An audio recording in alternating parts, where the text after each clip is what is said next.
Next, Psychotronic History of Sci-Fi, Part 3. No offense, but you are a robot, aren't you? That is correct, sir. For your convenience, I am monitored to respond to the name Robbie.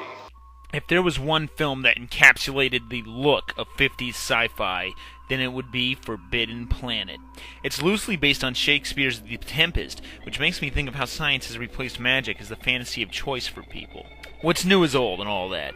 The film tells the story of men exploring the galaxy and landing on a mysterious planet where other men had gone before.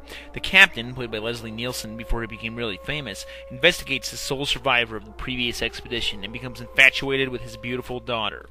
As they explore, they begin to realize there was an ancient civilization there and find the gifts they left behind. While all this is going on, something begins terrorizing the crew and they have to figure out a way to stop it. Okay, so this is supposed to be the first film to show men creating their own spaceship and flying throughout space, along with a robot as an actual character, not just a death machine. What about the old Flash Gordon serials or Buck Rogers? They didn't have stuff like that? Well, at any rate, the film introduced Robbie the robot, the clunking and strange machine designed to do the human's bidding.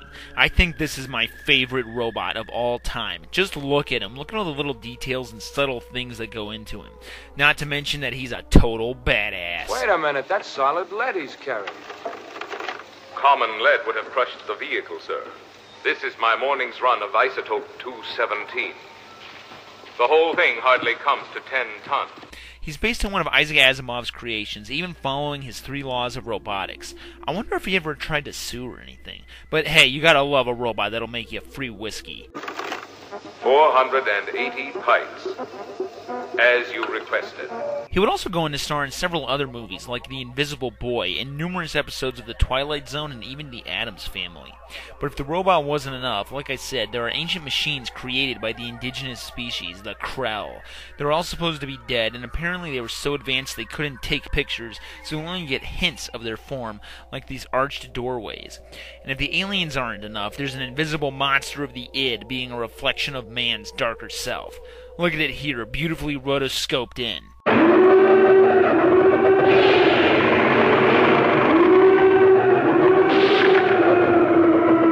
Yeah, today that would be all CGI. I guess it was the equivalent of CGI back then, too. Also, I'm sure many young boys who watched it could never forget this line. Come on in. Didn't bring my bathing suit. What's a bathing suit? Oh, murder. As I said, the real strength of this movie is in its look and atmosphere. It looks like a Pulp Fiction cover come to life. Yeah, the movie's a little slow and dialogue heavy, but I just adore it. Aliens, robots, monsters, gun battles, half-naked women. What's not to like? It takes me back to a time when the sky was the limit and the stars doubled our imagination. Clear now. What an astrogator. A genuine privilege, Commander.